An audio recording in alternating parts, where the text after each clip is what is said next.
It's probably not the easiest to do them in onshore wind. It's probably easiest to do them in, I'd say, like a side shore or a side onshore wind, where you can go directly at the chop or at the wave and get a really good launching pad.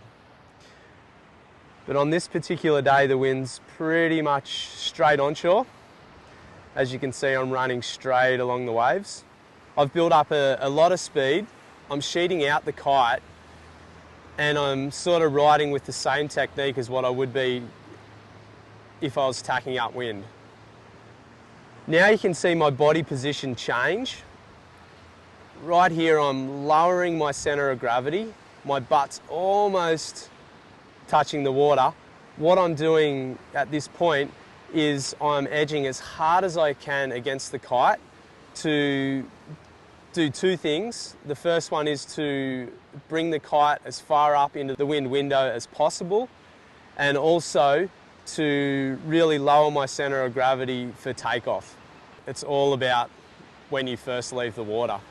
And the key is to, get good lift and punch out of your tail, but to make sure you point the bottom of your board directly into the wind before you start your actual rotation.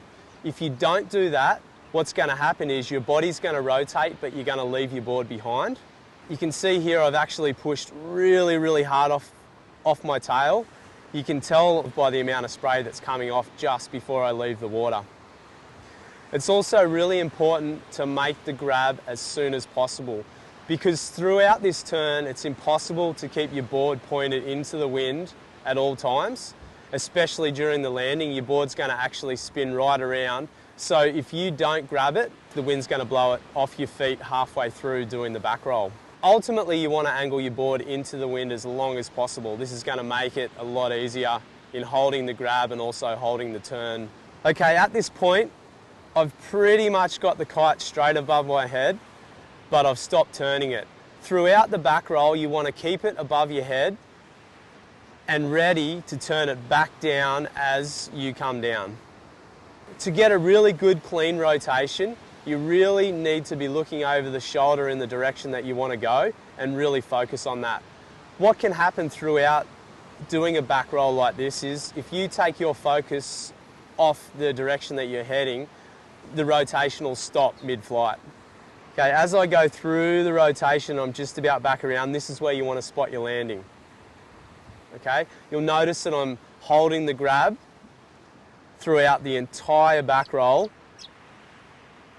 to the point where I'm just about to land onto the water is where I'm going to let it go. You can see too, I extended my body out as much as I could just before I landed, and then as I landed I used my knees as shock absorbers, as you do with most aerials, especially in this situation where I'm landing on flat water again. You want to make sure that you are well centered over your board and your knees are ready to take that impact. So the key tips with doing an unstrapped back roll is make sure that when you launch out of the chop or out of the ramp, that you make the grab as fast as you can and that you turn your board into the wind. Also, when you rotate, you need to make sure that you're looking over your shoulder in the direction that you want to go, or else it'll stop your rotation in mid-air. Apart from that, doing an unstrapped back roll just off chop is, like a really good way to learn how to control yourself in the air. It is going to lead, to much bigger and better aerials.